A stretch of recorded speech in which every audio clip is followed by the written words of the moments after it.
The Google Gang Podcast.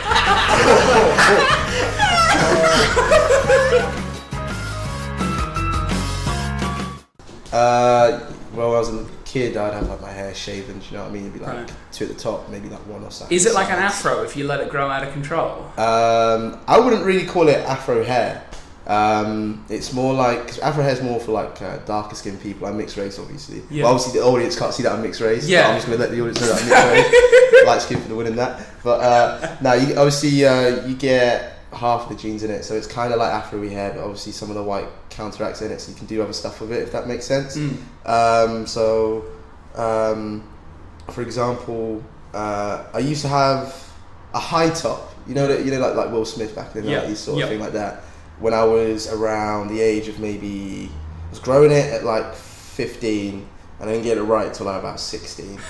So you had a year where it was off. Had a year. It was mostly like getting used to combing it every day, getting the shape right and stuff like that. But I managed to smash it still. I won hair of the year at prominent, so it was mad. Yes. But then but then around that time, a lot of people started to get that hairstyle. And not in like a cringe way, but I like to look a little bit more different than looking like every normal average Joe, really. So as soon as it started to get popular, you were like, not for me anymore. I switched it up, and I was wondering what hairstyles I could go through. And I don't know if you heard of, it's an old YouTuber, but he's now it's like a rapper, sort of heavy metal person. You heard of Mazzy Maz? But he's known as Scarlord now. No. Anyway, if you look him up, this is. Did you like rap music? Yeah, I like rap. He does. He started off as a YouTuber, then he was in a heavy metal band called Myth City, but then he left that to do his own thing called Scarlord, which is like a mixture of like rap and heavy metal. And he's blown up now. He has like over 1 million followers on Instagram. But like I've always admired his music and his fashion sense. He had like a similar hairstyle to this, not the exact same one, but like I did my own interpretation of it, which is this one. So basically, the only way I could figure out how to do it was to start leaving my hair go natural when I have this grown out, the way I have it grown out now. Yeah. And it started to do like this cool coiled spiky effect thing, which is what you can see now. And it's just worked since then, so I just get a fade on the side and backs now. If it gets too long, I'll trim the top, but I always make it sure it's like neat and tidy. It's just had this hairstyle. So I had this hairstyle since I was 17. Hectic. But it took me 2 years to get it right for this one. It took me 2 years to get it right. It's been a gradual progression. Well, you are listening to the Giggle Gang podcast. I'm going to try and pronounce your name correctly. Marlon Camacho. Yeah, you're kind of similar. Marlon. So you know Marlon Brando from I was going to Spider-Man, Superman. And then Camacho, so Camacho, not Camacho. Yeah. Damn it. I'm dyslexic as fuck though, so like pronouncing things is not really like what I'm fucking good at. You said you mixed race. What races are you mixed with? Trinidad and bit of Spain, bit of Spanish. Interesting. No, it's a bit of Spain, bit of Spanish. It's the same. Bit of Spain. Bit of Spain, bit of English. That's what I meant. I was like, I don't know if this guy's been to Spain. Like, Spanish is the language. No, I've never been to. It's weird. I've never been to Spain or Trinidad, but I've been to Portugal. Really, you're so close, but yet so far from your people. Yeah. I really want to go though. It seems like a beautiful place to go. So you've grown up in London, and you've moved up to Manchester to basically kick it. Funny story though, actually. Before you say grow up in London, so I was born in like a place called Slough, which is like near Reading. And then around when I was a young age, moved to Preston, which is just not far from Manchester, for about 8 years. Then moved back down like Milton Keynes, Aylesbury kind of area, which is just outside northwest London. Yeah. But I've had family in like Uxbridge and Hillingdon, which is the actual north part of London, the actual city. So that's where I'm actually from. But yeah, I moved to Manchester. So what? How would you describe your accent then? London, yeah, just London really. Proper London, yeah. Although I used to sound like a northerner, but then the accent came back as I lived in near London more. But yeah. Interesting. And are you finding like living in Manchester now? Do you feel like you prefer living up north? Be honest. Yeah, I don't know. Like I'm not gonna lie, going to Manchester is like going to another country. To be honest, like Northerners are a completely different species to Southerners or Midland people. Like it there.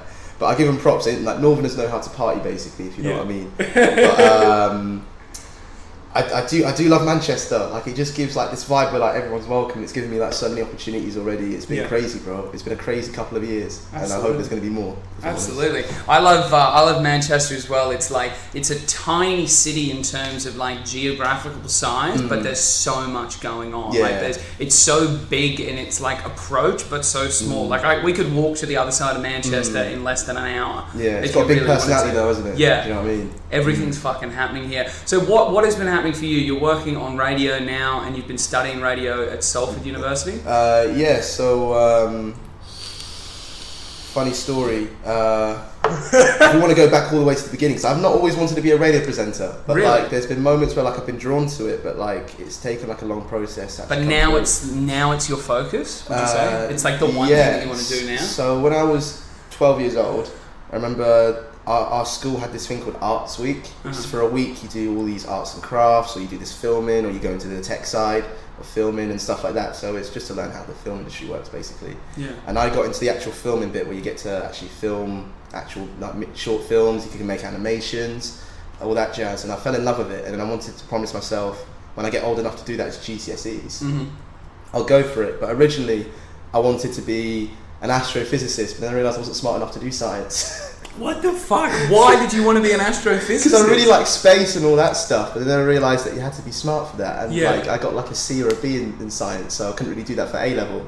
So I got more into film and media. I found out I had a talent for that. I was making like short films, making scripts and stuff like that. I was having a good time, and but were you making short films and scripts about space, or were you doing them about other things? Like it was. I can't even remember. It was more like, you know, like action clips. I love chase scenes and stuff like that. All them basics kind of stuff. And they're hard to shoot. Like I find those type of things a real challenge, and it's real rewarding when you get it right. There was one time in the film where, because we obviously it's harder to do stunts when you have like such a short budget. Yeah. So we were actually doing the stunts for real, and I had this guy like flip me over, and I just landed on my neck, and it really hurt. But like we put that cut in the film because like I looked like I was in the most pain. So you just hear me like screeching in the film, but like I ended up getting to be in that. But even then, when I was doing film, I wasn't fully invested in it in the sense that I wanted to do it, because that's when I started doing really well in sports in terms of athletics. I used to do 100 and 200 meters, you see, when I was around 17, 18 years old. And I had potential to like get further in it, like potentially Olympian level. Not going to brag about saying I could have been, but like there was solid potential there. Yeah. Because I did like European champs, regionals. So you're very fast. I was very fast. But when I was around 17, turning 18, tore my hamstring in a race. Yeah. Healed up, but wasn't as quick as I used to be. Yeah. You lost that explosiveness. Yeah, it made me get a bit bored of the sport, really. Yeah. But like I always wanted to be someone that like I always invested in something else. So I looked back into like film and stuff, but I was also very into YouTube around that age. Yeah. I loved like KSI. I loved it since I was like 13. My older brother showed me. There was who else was there? I don't watch a lot of YouTube these days now, but during the time I watched it, like I'm just gonna say KSI, right? Because I watched a lot of that kid around that time. Yeah. And I was like, you know what? I have a job now. I do film and that. I could probably come up with some good content and make some money. So I saved money. My parents bought me a Mac for Christmas. Luckily, I was very lucky. But the rest I saved, I bought my camera, lighting equipment, tripod, and set up like my place. But it took me about 2 weeks to make my first video, because I wanted to make sure that like if it's going to be good, I want to do this properly. You know what I mean? I want to take this seriously. I don't want to be like taking the mick out of and stuff like that, especially by people that like, because I'm not gonna lie, I did brag about it a lot, saying, oh, I'm doing YouTube now, this and that, and a lot of people were like not putting pressure on me, but they were expecting something decent. Expecting something good. Or I find as well, like when I tell people I'm doing a podcast or when I'm doing comedy, I feel like you're close friends and they can't even really help it, but they want to watch to see if you fail. And like as friendly as they are, people, especially people that aren't doing shit with their lives, are just like waiting for you. When I told them I was coming here and I'm going to work in radio, it was like everybody was just waiting for me to be like, oh it's shit, I fucked up, I failed. And it hasn't happened yet, so suck a fat dick, you pack of cunts. But but you know what I mean? Like either everyone's like wanting you to do really well, or they're like watching on the edge of their seats with their popcorn, just being like, oh, but you see, what's this cunt try? Like literally, like that's the way it is. But you see, I've always liked that though. I've always liked that type of pressure, because if there's anything that's more satisfying, is proving people wrong, if that makes sense, especially when you know that you can pull it off. Yeah. So it took me ages, but eventually I made like what I did. I made 5 videos, and I had to redo the first 2 because I thought, you know what, this is actually kind of crap. Yeah. And remade them, edited them, this and that, and I posted one every Friday, I think. And first video I did got 4,000 views, and I ended up getting like my first 100 subscribers in literally like 2-3 days. Yeah. And then this next video I did, right? And what was in the videos? What were you doing? This first video, if I remember correctly, it was about my first house party. I'll explain that later. Yeah. But I did make some more videos, and a few of them went viral. I ended up getting thousands of subscribers and thousands of more views, and it was going really well. And but there was one point where I was deciding whether to go between university or do YouTube, but my mum was like, no, you're going to university. I was like, oh, okay, cool. So that was like a real toss-up for you? A little bit, but like uni kept me busy, and there was some stuff that I was going through that made me get bored of YouTube over time. So the first couple of months into uni, I just ended up stopping doing YouTube. I was one of them cunts that did I'm back video and then just never came back. I was one of them ones. And then I started studying TV and radio for a year in Salford University, and then going into my second year, this is where I met Tom Hinkley that we said before this podcast even started. Yeah. And he was like a proper like radio geek. He'd been wanting to do radio since he was like 14. Yeah. That's the same as me. He told me like I already knew about shock radio before then, but like he told me like more about it and stuff like that. And then in the spur of the moment, like we're a bit pickled and that. I just came up with this idea about this show that I have today, which I'll explain later. And he's like, yeah, it's good, man. Like apply for it, stuff like that. Did it. Got into that, and then found like a natural knack for it. I think it was mostly because of my YouTube and like my way that I am as a person that made me have a natural knack for it. And I was like, you know what, I kind of like this. I want to pursue a career in it maybe. So I started giving it more a go, and it's gone from there. Like so now, not even a year has passed yet. Probably a couple more months. It'll be a year, like October this year, and it'll be about a year since I've been into radio properly. I have my own show. I'm head of visuals at the station. I've worked for Capital, Heart, and now I work for Hits Radio. Street team. But currently I'm helping Hits produce here and there a little bit and getting to know more people and a lot better. Now I'm podcasting with you. It's working. It's not doing too bad. What do you think about it? If you've been in radio for a year, this year will be my 7th year in radio. Okay. So that's a long time. I've been in radio for a long time, and like some days, like I recorded a show yesterday, and I just like was not in the mood. Yeah. Like I was just like, ugh, like whatever. And then I was like, this is now like work for me. Like it's a job, and I enjoy it, but it's like some days you just have like, but the week before I had like the best show of my life. Like I was having so much fun, and I was like, now it's got to the point where like it's fun. I really enjoy doing it, and if I did it and I got paid for it every day, I'd never have to work another day of my life. But it is still a job. Like you do still have to be on, and some days you're just not fucking on. Like it just doesn't work. For me, the reason why I love radio is because it's always different. When you're doing film, you're on set. There's people stressing out. Someone's telling you to hold something. There's always some geezer telling you to hold something. You're there for hours just to get a sequence in. It's so boring, it's so stressful. Whereas on radio, you're constantly doing something. There's something always going on. And even if it's not, you're playing music in the background, you're chatting to your co-workers or whatever, having a good time. And you're back on the show just having a good time, and there's just people listening. Yeah. Like whether they're daydreaming or it's just in the background or they're actually investing into it. It doesn't matter, it's music to their ears, isn't it? Yeah, absolutely. And I feel like as well, the amount of impact that you can have, because the thing that I found about radio is people can't turn their ears off. Right? They have to listen to. If you don't want to watch something, just close your eyes, turn it off, right? You can't not hear. You can go like this, put your fingers in your ears, but you can't switch your ears off. Everyone is always listening. And if you can make an impact or do something, make someone laugh, smile, cry, whatever the emotion is, and they can't stop it from happening, they've got a certain affinity and a connection to listening to people talk and listening to music and whatever. And I feel like that's like the most exciting thing about an industry that's never gonna die. It's definitely gonna change, and I've watched it change drastically, especially with podcasting, and that commercial radio needs to change up basically. They are, but they aren't. There's this module that we have in our uni called professional practice, where it allows students to gain work experience in all sorts of areas, whether they want to film, TV, or radio. Yeah. And this lady, I can't remember her name because I wasn't really paying attention in this lecture apart from when she came in. She was from BBC, and she said it was basically like BBC's turned into a bit of a whitewash, and they need like innovation, they need not just necessarily about ethnicities, but like diversity in personalities now, because there's generations left, right and centre right now, and it's all a mix, and everyone wants it this way instead of that way, but people want it that way instead of this way, if that makes sense. And the way it's always been done is hard for people that are in it to see it being done another way, and it's also a huge risk to be like, we're going to change this and this. And it's like, who knows if that's going to work? Like, who knows if that's the best thing to do? And you don't know till it's done. And if it's bad, station's done. Like, I don't really get you know Tim Westwood. He's 60, but like he should retire, man. Like, he's getting too. Oh, he's like, come on, granddad. Like, fucking hell. There's a guy in Australia called John Laws, Yeah. right? And he is now in his 80s. He quit being on radio, and now he does like not a podcast, but a radio show that he sells to like 100 networks across Australia from his house, and he's 82.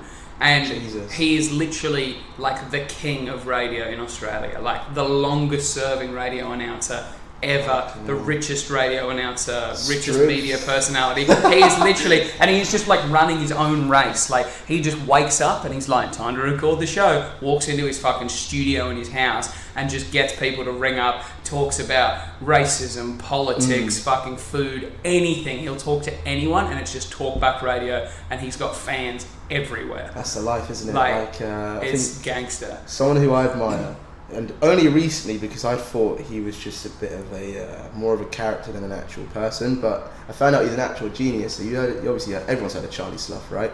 No, I have not heard of Charlie Sloth. You not heard of Charlie Sloth, BBC Nah. Radio 1 Extra presenter? He's the one that replaced Tim Westwood.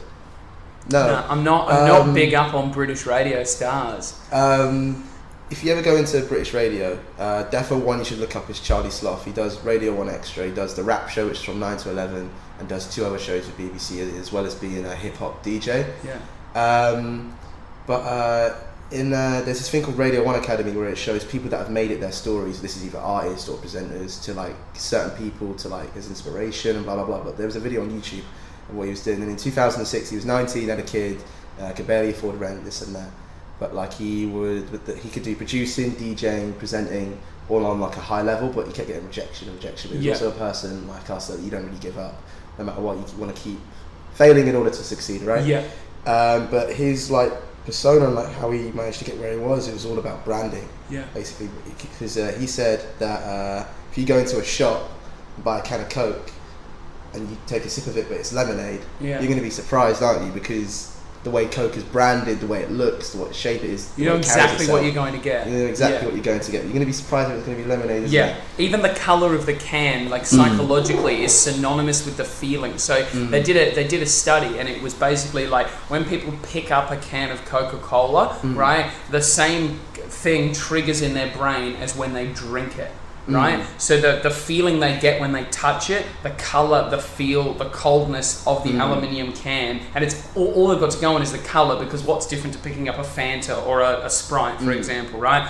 Terrible product placement. These people don't spend money or sponsor the podcast, but that same chemical is released in the brain when you touch the can, you see the can, you know what you're going to expect, as when you're actually consuming the product, and that's how powerful the branding of that huge company is. Charlie, like I said, he does hip hop and rap. So the way he said he talks, he'll talk like he's from London. So. You're like, oh, come on, bruv, this and that. All that, you know what I mean, innit? You don't have to put on a London accent. You've got one. Oh, yeah. Do a London accent. It's quite funny. I've seen a guy from Liverpool do a Liverpool accent on top of a Liverpool accent. It's weird, isn't it? But it happens. This life is crazy. You never know what you're going to get. So, to be fair, he is from London, but he was sort of like the urban side of London, if that makes sense. And the way he dresses, so he says you'll always see him in a snapback. He says when he takes it off, the whole image or whatever goes away. He said barely anyone recognises him when he's not wearing the cap. That people come up to him and be like, oh, you look like Charlie Sloth. And he's like, oh yeah, something like that. And but it's just the way he dresses, the way he talks, the way he speaks. He says you need to know your target audience no matter what. Because he was saying he's got boys that are grime artists, and they would make like 3 tracks, and 2 of them would be grime, and they'd be really good, and then one of them would be like drum and bass, and he'd be like really confused because he'd be like, why are you pressing so hard for this one audience? And completely switch it to the next, isn't it? Because you just mix up audiences and stuff like that. But like the whole point is like what we said before, is branding is like essential. And but like ever since I've been doing YouTube, and like ever since I've been doing radio and stuff like that, I've also branded myself in a way, so people always recognise the hair. Whenever they see me, whether I go out in Manchester, back home, everyone recognises the hair. Everyone knows that. So you know how people collect shoes? I collect jackets. So jackets has always been my thing. I don't know why, but yeah. So you do always have jackets on. It's always different. Like today, I was gonna say, I was like, it's a nice jacket, bro. Like, but that's like the thing. Even like every time I've seen you, you're always in like a different jacket. Yeah. How many jackets do you own? I don't know. like I'm not gonna act like I've got like an amazing more than amount. 50 jackets. Nah, I wish. Like it's in double digits. Fuck. But like it's like hoodies as well. I like to collect, but that's like a rarity. But like if I see a good hoodie, I'll definitely take one. Yeah. But I need to get more into shoes because I'm one of them guys that like gets really nice shoes, but I'll wear them for like ages till they're like fucking ruined. So you see my Jordans, they're quite nice, but I've had them for about a year, and these have been through the wars now. Yeah. I need to start replacing them, to be honest. But I've got other shoes in it, but like sometimes you have like your party shoes in it, and you just want to fuck. Even though this isn't a party, it's a podcast, but it's always a party with Matty on radio. That's it. But it's interesting as well. You put so much weight on like your look, and I feel like that's like super important. See, I have like never considered my look. My look is this: shorts and t-shirt and no shoes. Like for me, that's what I see as an Aussie though. Shorts and t-shirt and no shoes, mate. I have a necklace as well. I have a necklace that I wear like to comedy. And people are just like, it just makes you look like more Australian. But here, I sort of stand out from the crowd with the accent and the personality. I have an extremely loud, commanding voice. Yeah. So it's like, you can't help but fucking listen to me. And it sounds different, so you're like, what's this cunt saying? It must be a brilliant conversation starter, though. I literally don't even have to start a conversation. I'll just be like, g'day, and people will be like, where are you from? And I'll be like, wouldn't you like to know you're fucking retard? Literally, it's just like, people just, I don't know, people just are interested to hear, or like the question I get all the time is, why have you come to England? Like that is the question I get all the time. And like, it's a hard one to answer. Like I just came here literally just for something different, to see and do and unlock different opportunities. It is... I think it is a common question, like no matter where you go, especially if you're foreign, because it's always like, why are you here? Like, you're so technically you're so far from home. Yeah, you're on the other side of the planet. People are going to get curious. Yeah, it might get annoying sometimes, but like it's because people are interested, people are invested. Everyone has a bit of curiosity. When I first came here as well, I don't know if you experienced this moving from down south up to here, but literally I never ever felt further away from home when I was sitting in this very apartment. It's freezing cold outside. I had no mates other than Cam who was sitting here with me, and we were like, what are we doing, bro? Like literally, why did we even come here? And it was like questioning like what we were doing, because I was like, we have no friends, we have no job, like we literally have nothing, and like the weather was shit house. And I was like, what the fuck have we done? Like, literally, I was like so lost for ages. And then I finally like found my groove. I found like a group. I found jobs and everything else. And all these opportunities are coming. But I didn't rock up and it just happened the way I thought it was going to happen. Day, isn't it? You got to build from where you come from. In it. Like when I came here, the weather was all right when I came. I'll give it that one. But like, again, I had like no mates. People were like, not expecting high of me from like back home, but like there was always that curiosity of like, oh, where would Marlon be right now? Yeah. Because there was always like this desire of like whether Marlon would make it or whatever, something like that. And a lot of people found out that I wasn't really doing YouTube anymore, so they might have thought I've been ghosting a bit, but ever since I started getting into more radio, I've been like coming back, but in a different way, if that makes sense. And it's been refreshing. A lot of people have been enjoying it since I come back. They've been coming around like, Marlon, life's been treating you well, and I'm like, yeah, it's been good. Like radio's taking to me some mad places. It's made me have a mad summer. I've been loving it. It's the best job in the world. Yeah. I can't lie. It's like, say us two made it, right, in different aspects of radio, right? You're famous enough to like not be too big so that people don't coming at you left, right and centre. It's just enough to be like, you can go to Asda and do your fucking groceries. Exactly. Not even Asda. I can go to Aldi and no one's going to judge me in it. Do you know what I mean? Like it's minor in it. Do you know what I mean? Yeah. And but like you can get it, like depending on where you are, but like regardless, you'll have a good wage. Do you know what I mean? You'll be fed well. Yeah. You'll be fed well and have like a decent like holiday and stuff like that. Get VIP everywhere. Yeah. Get to talk to artists. Maybe even become friends with artists. It's just like it's a perfect place for social butterflies. Yeah. You just talk to people left, right and centre and chat shit all day, and that's like that's my dream. That's my dream. Just a fucking professional shit talker. Where that contract at? Who gon' pay me? Exactly.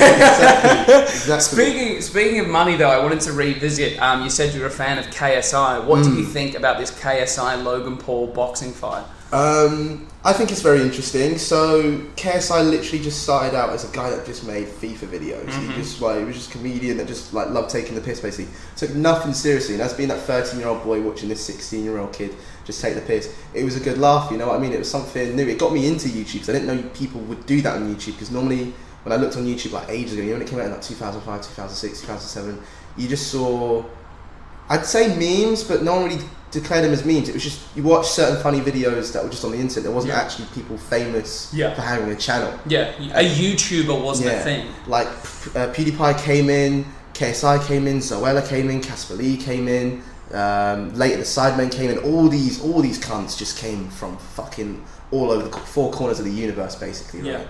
Just to be dickheads on YouTube and get paid for it. And it was very interesting. And then he's grown up from FIFA videos to getting into rapping and making music. I can't lie, I personally don't like his rap music, but I can understand if people like his thing. But he's always kept up his branding with the fact of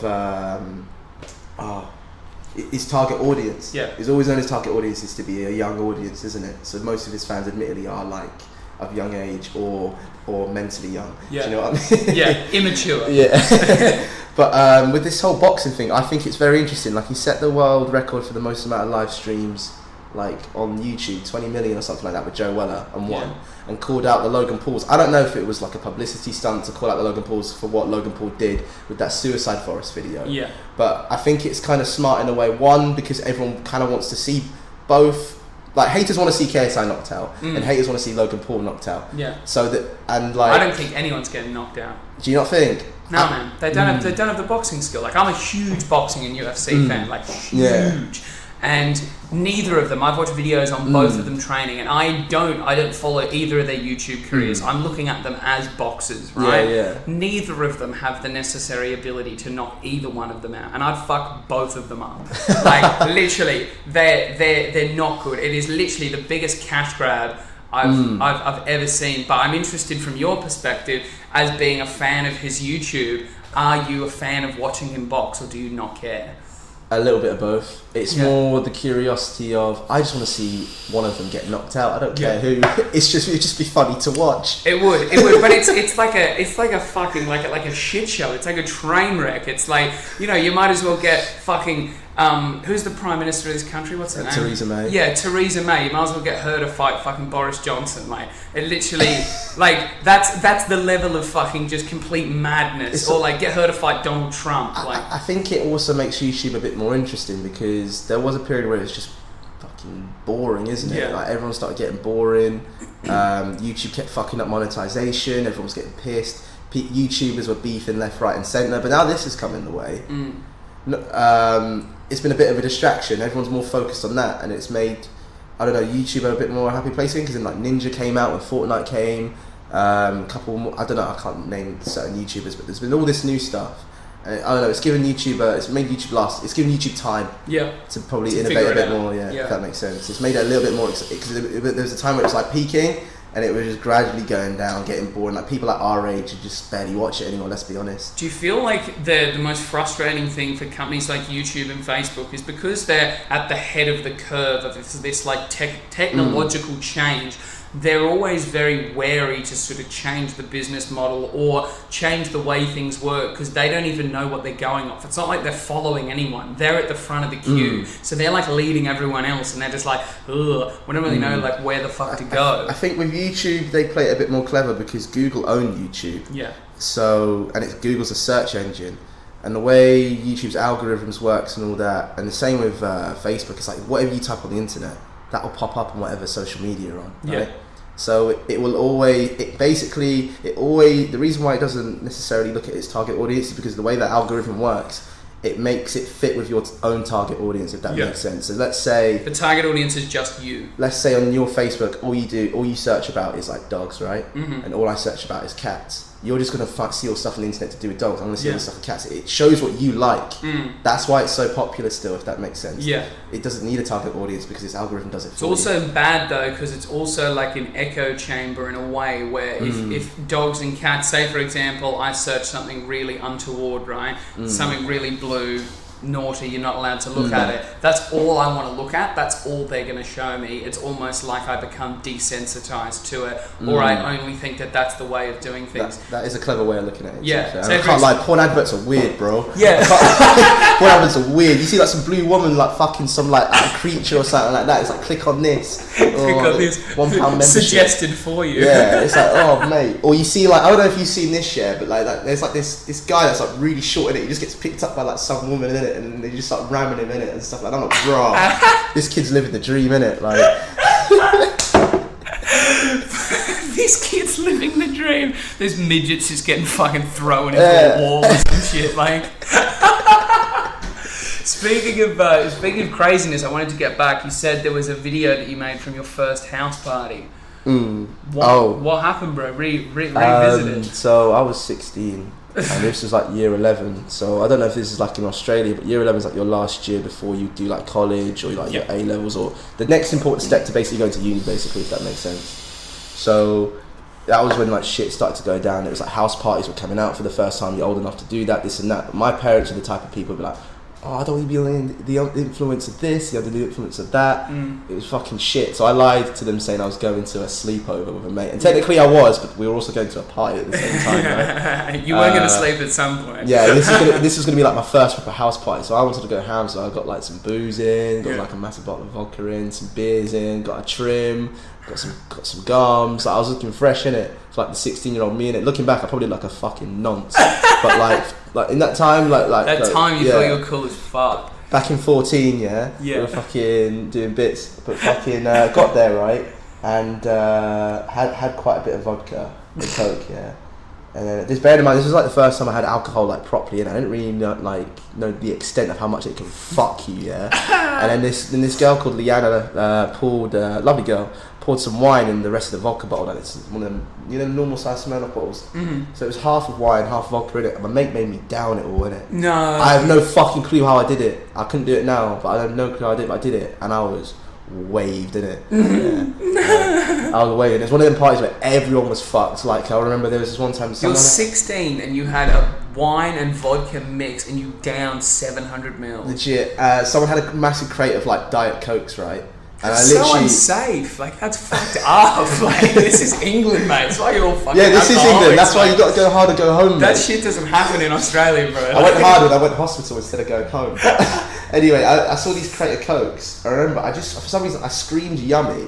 And I just started pouring the Cokes out onto the floor. Cans burst everywhere. Living room was soaking. Kitchen floor was soaking. Whose house is this? Someone else's? Someone else's yard, innit? Yeah, their floor was like wooden, innit? But like, Coke went everywhere, but like everyone was slipping like on the floor. Some people didn't know who it was. They were like, "Why is the floor so slippery?" And I was like, so dangerous, bro. And some people like throwing up because they were fucked. There was a trampoline outside. People were jumping on the trampoline. People going nuts. And then apparently, like, this is where I got fucked, where like I couldn't really remember anymore. But there was one bit where like my mate was chatting to some girl, right? And then he was like, "Oh, you older because you got like massive tits." And then as soon as he said that, he like tripped and fell down the stairs, like broke the barriers. And I was creasing. And then apparently the police came, right, to like raid the house party and all that. It was like all full of underage drinkers. People were running. Apparently I tried to jump out the window, and if I did, I would have like fell through the conservatory. But my mate had to rugby tackle me off. And then the police like sat me down in their car, and they're like, "Oh, what's your phone to unlock your phone so they could call my parents?" And I kept saying the wrong pin and going, "Psych, that's the wrong number." And then they were like near enough to about to arrest me, but my mate knew one of my passwords in there. But then I think they called my stepdad, and I went to hospital. But I woke up like next minute, and I was like, "Fuck!" So this is your first party. You ended up in a hospital. Got grounded for like half a year. Fucking hell, you absolute. I haven't been to hospital since I've been on a night out. What the fuck? But yeah, that's almost necessary in a way. Like, you need to like push the envelope to be like, I don't want to do that again. You need to like set the boundaries. Oh no, I just did that yourself. again. I just didn't go to hospital this time. Like, I just didn't die this time. Tolerance, mate. Tolerance. But like, I feel like when you're young as well, you need to like explore how far you can go, if that makes sense. Exactly. Like, I've been you in need some to play with fire for a bit, don't you? Yeah, I've been in some like proper states, like real bad, and just been like, I don't like this, so next time I won't get to this point, you know. Yeah. And it's like, you know, you just have to like learn it, and you figure it out when you're young, not 16, but young. There are some situations that I've been in where like, how do I put it? that I probably went a bit OTT for my own good in it. But like, I end up smashing it. Like nothing that like bad happens to me in it. But I'm like, I probably could have died in it. Looking back on it, but like I don't know, because you've gone past it, you don't really give a shit. It's like, oh, I smashed it. We used to have people get alcohol poisoning at parties all the time Really? and have to call ambulances and that for them. Yeah. So that used to happen a fair bit, but never to me. And it was always, again, people just far too excited to be out of the house and their parents not telling them they can't do things. Yeah. And again, they just push the envelope till it's dead. You know, till the envelope's in bits. I think university made me explore a lot more though than there actually was. Yeah. Discovered all sorts of stuff. Are you still studying now? Yeah, I'm about to go into my final year. Fuck yeah.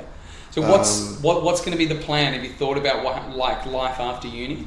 Well, it's more about life in uni to affect my life after uni. Okay. If that makes sense. Yeah. So obviously you want to get at least a 2-1 into my degree.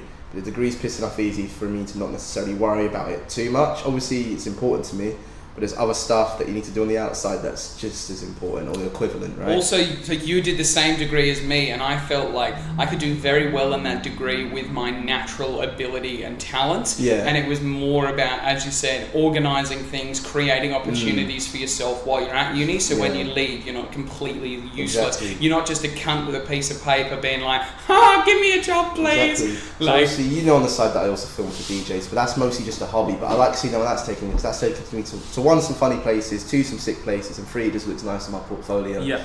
And now that I'm head of visuals for the station now, it also benefits me for that to make stuff of that to a professional standard. If that makes sense. So what's the station that you work for?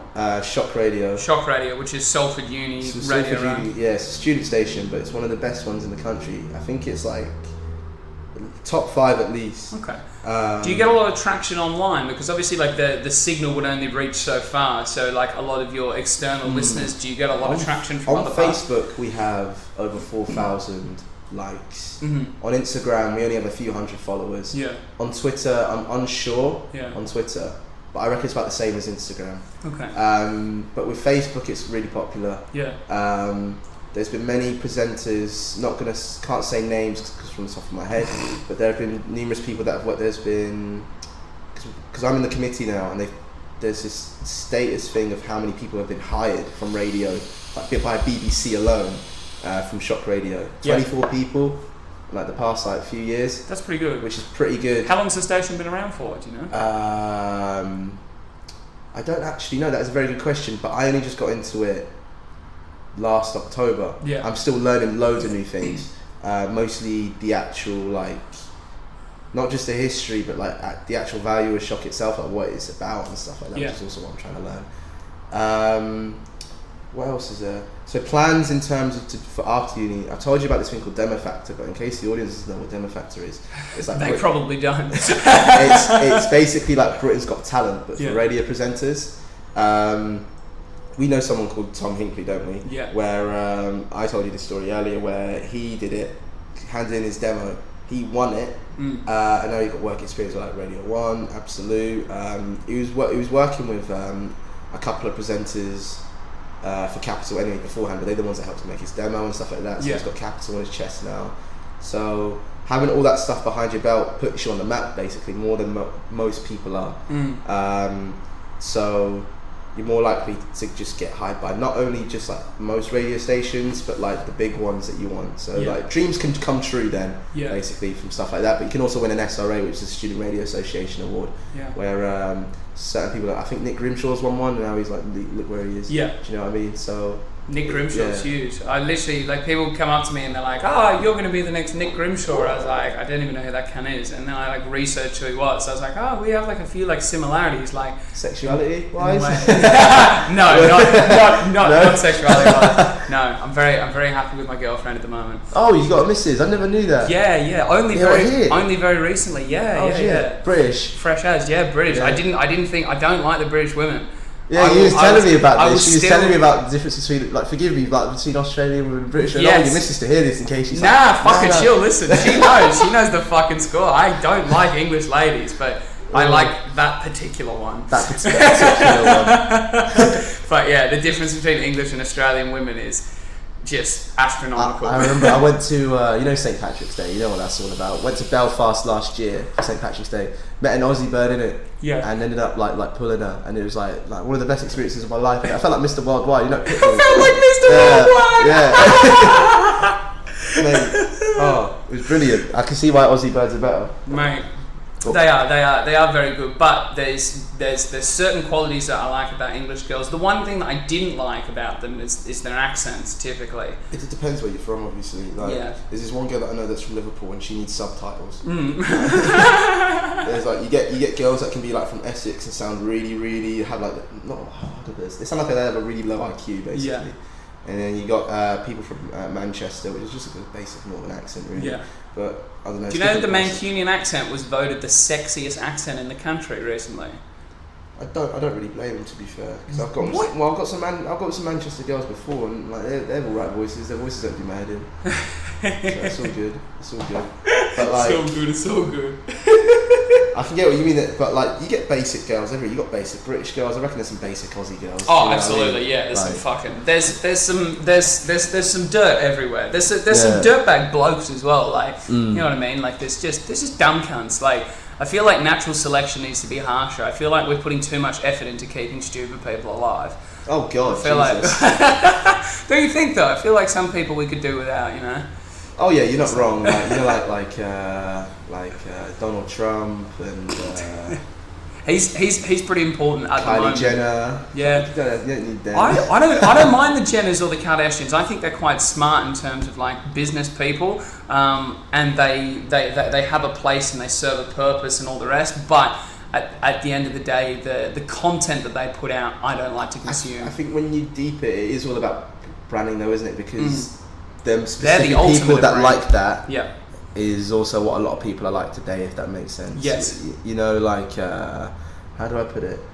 Like, you know, they're all about, like, most of their audiences are females. You know, the type of birds that like they love going out shopping, being daddy's girls, loving black guys, like rap, hip hop, all that kind of stuff. Like just one of them's going out with Kanye West, not going out, married to Kanye West, like one of the famous rappers like on this planet right now, even though he is so shit right now. Yeah. Like, but like that's not the point, is it? But a lot of people know him mostly for his personality than his music now, isn't it? Yeah. He's a bit of a weirdo now. So does music play like a big part in your life? Like is that something that like part. It never used to be, but it has mostly recently. So my music taste, judging back from universities, was not as good to what it was now.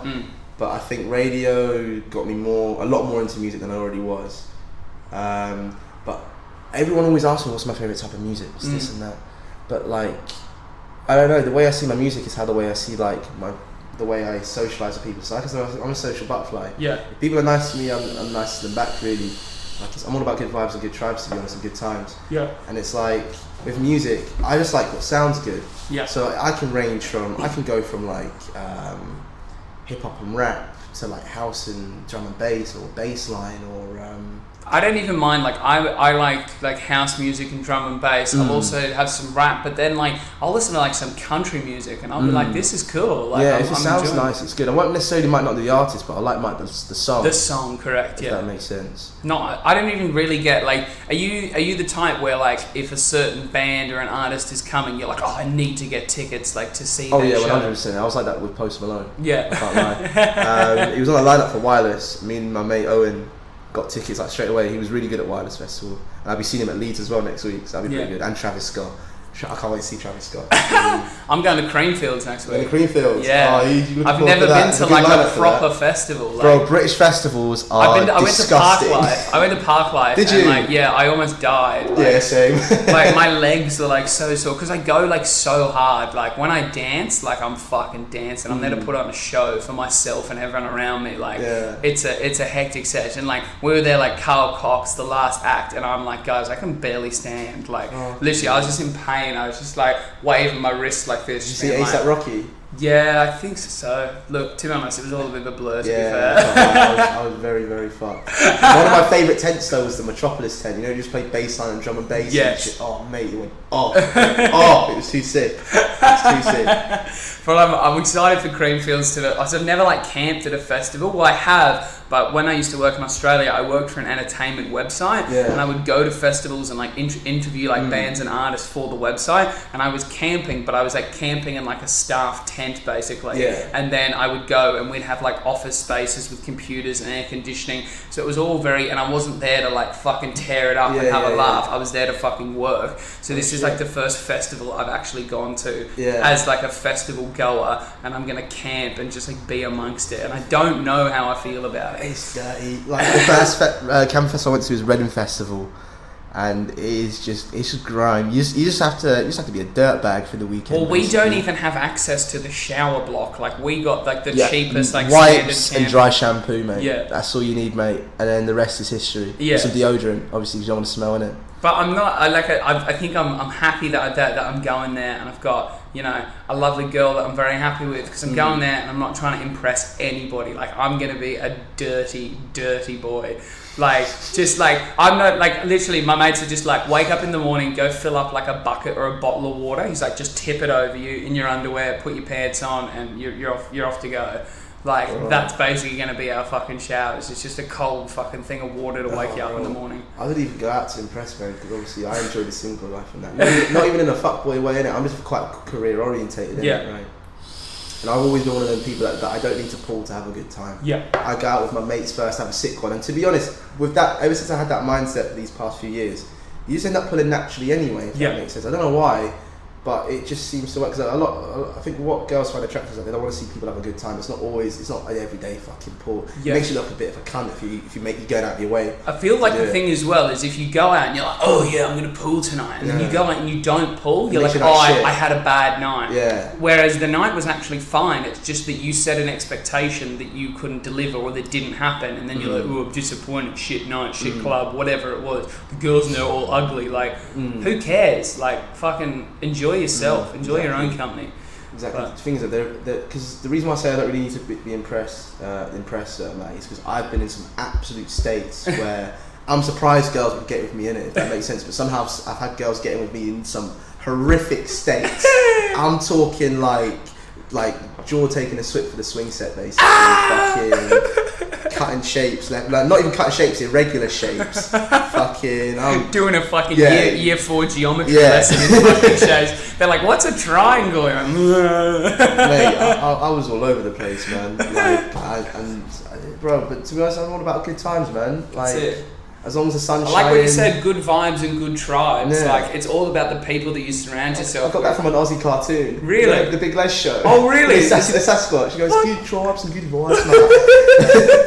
I love that, but I never fucking registered that line.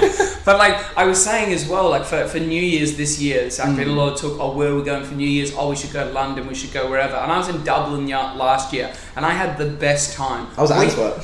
We ended up in a cafe. Right, we ended up in a cafe in the middle of Dublin. They were just, someone plugged their iPod in. We're literally standing there, just like drinking, and there's like tables and chairs. They've got a fucking menu up with like baguettes available. We're just in a cafe, but I had all my mates there, and it was like a good time. So it really doesn't matter where you are. Oh, it matters like what you're actually doing, who you're there with. And it was like one of the best New Year's I've ever had in a fucking cafe in Dublin. I had a weird night, man. Was this last year? Yeah. This was 2017, 2018. I've got some stories to tell. I have the weirdest... New Year's Eve are always the weirdest nights. They're always... Everyone goes mad. Yeah. Bro, fam, I've got 3 New Year's Eve stories for you, Okay. And do you want me to go forwards or backwards in time for the audience? Start with the one that's the least crazy and work your way up. The least crazy. So this was from... 2016. Okay. No, 2015 going into 2016. So I was at like this high school party, and it's really weird, right? Because my school's called Cottesloe, right? Yeah. And we had these rivals called Wadston. Yeah. And we hated each other when it came to sports, but when it came to parties, we were like the best of friends for some reason. And I don't really get it. But anyway, there was this house party, right? And this family literally emptied the house, bro. Like there was fuck all in it, but they would just like have this party or whatever, yeah. So we went there, and literally, like, it was 12 past No, it was 15 past 12. But like literally everyone in the party forgot that it was New Year's Eve, innit? So we all looked at our phones like, oh shit, we missed it. New Year's Eve. So that was one bit. And the next minute there was some weird woman serving like loads of hot dogs at the party, right? And she asked me to help, innit? So everyone was off their tits, and I was on a plate with like loads of hot dogs, like. And there was one time, right, we were trying to get the taxi back home, right, because we were going to head to another house party, right? Yeah. Because we found out there was another one. And this taxi was like £50, yeah? And I was like, are you fucking joking? So I started booting his car, right, and he sped off. They were like, Marlon, why'd you do that? And I was like, what? You didn't pay him? No, I didn't pay him, innit? Did you get in the taxi though? No, because like, we were at the party, the taxi went to pick us up, but like he wouldn't let us in because we didn't have 50 quid on us. But I started kicking in the door and he drove up. But next minute, this guy was like fucked on like MDMA. He was like, guys, come into this taxi. We ended up going to this taxi and go to this other party, right? And it was weird. I can't remember what happened in there, but I remember. I think I said one of them probably the most meanest because I was a bit of a prick when I was younger. But like, there was this rather large girl, yeah. Let's say rather large. I love how you were going to say woman, but then you changed it to girl. I don't want to trigger any people, innit? There's this rather large girl, right? Yeah. And I told her to hold my jacket. Then after I followed up, like, oh, don't eat it. And then she started crying, and then I got kicked out because of them kind of antics. So that was the first year. So that's like the least crazy, but it had some weird stuff in there, innit? It's like that's good though. Yeah. That's a good story. And then the second one, this one was like El City. So this is like the worst night of my life. Period ever. Yeah. Right? So this was you're struggling to beat it. Yeah, this was like 2016 going into 2017, right? Yeah. And I was at home for the Christmas break, right? But I was on my own because like there wasn't really any New Year's Eve plans. Messaged my mate Amari, who's known to always have like decent motives. Yeah. So I was like, oh, have you got anything on for like New Year's Eve? We're good friends, but not like the best of mates in the sense of like he's in my group, if that makes sense. It's just like if we see each other, innit? But like I just wanted to drop him a message and ask. He's like, oh yeah, come with my mates. We're going to this house party in London. It's going to be good. Come through. It took us 2 hours to get there because we kept fucking about on the tube. Yeah. And just being like dickheads and stuff like that. But it was a good laugh and that. And we got there and it was 10:30, yeah. And I shit you not, there was probably like 10 people there in it. And I was like, what the fuck is going on, bro? There's like 10 people here. They all look like our dad's age, yeah. What's going on? And the woman was serving me like jollof rice and chicken and shit, bro. I don't want food, bro. I want booze, bro. Do you know what I mean? I want booze and bifters, bro. Not fucking jollof rice. But then he was like, nah, calm down, bro. It's going to be packed, bro. And to be fair, in 15-20 minutes, the place was rammed in it, yeah. But it was full of bare olders, though. Like there was people old enough to be like my dad there sometimes, in it. But like, that wasn't the problem. Everyone was still off their tits and people were having a good time. I was a bit bebbed and a bit stoned in it, so I was having a good time. And then there was like these 3 girls, and there were some very good looking girls. And they recognised me from around the time I did YouTube because we were like from the same area and that. And they started chatting me up. And how old was I then? I was 19, and then I found out later that they were like quite young because I was talking to them. I was like, oh, so what uni did you go to? Right? Because they're one of them girls that looks young but like quite old. Yeah. And they're like, oh, we don't go uni. And I was like, oh, what do you do then? They were like GCSEs, and I was like, you watch? She was like, yeah, we're in like year 10, 11 or something like that. So they're like 15. I ran. I was like, I'm not having that. Fuck that. So there was that, yeah. And then fucking the party finished because my mate and this other mate of mine had a fucking fight. And once they started fighting, a fist fight. Yeah, over like one of the girls. Over one of the 15-year-olds. Yeah. Oh right? No. And once they started fighting, everyone in the party starts fighting, bro. Fighting each other, innit? Yeah, to the point where they're like police and that come and they just kick everybody out. And next thing you know, there's 150 cunts out on the road. Because that's always. I'm like, what the fuck is going on, bro? So everyone's just like chilling, don't know what to do. And this is like half an hour into the new year, right? And then some of my mates go home, so the girls eventually go home as well. And my mate was like, oh, there's a party on the other side of London now. I'll pay for the taxi, do you want to go? And I was like, okay, cool.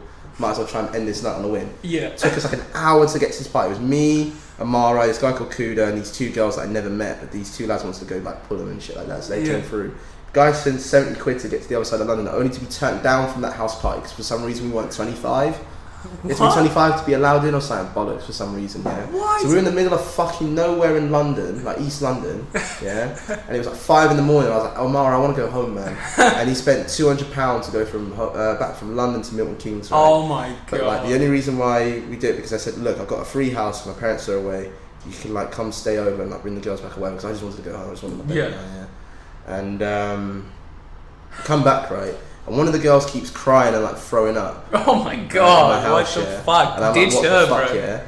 And whilst my other mate was like trying to calm her down, but still like low-key trying to like get a kiss from her still. I don't know Oh, gross. And then my other mate kept like, I don't know, the other mate and the other girl got into like an argument or something, innit? And then they started winding each other up, and then they started trying to have like a full-on like fist fight or something like that.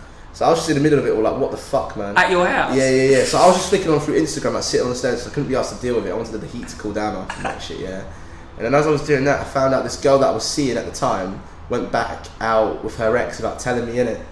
And I was like, oh shit, what a great way to start the day. I was like, you know what, fuck it, I'm going to sleep. So I just went to sleep. So that was the second New Year's Eve. Write that shit up. And then this was the last New Year's Eve that I had.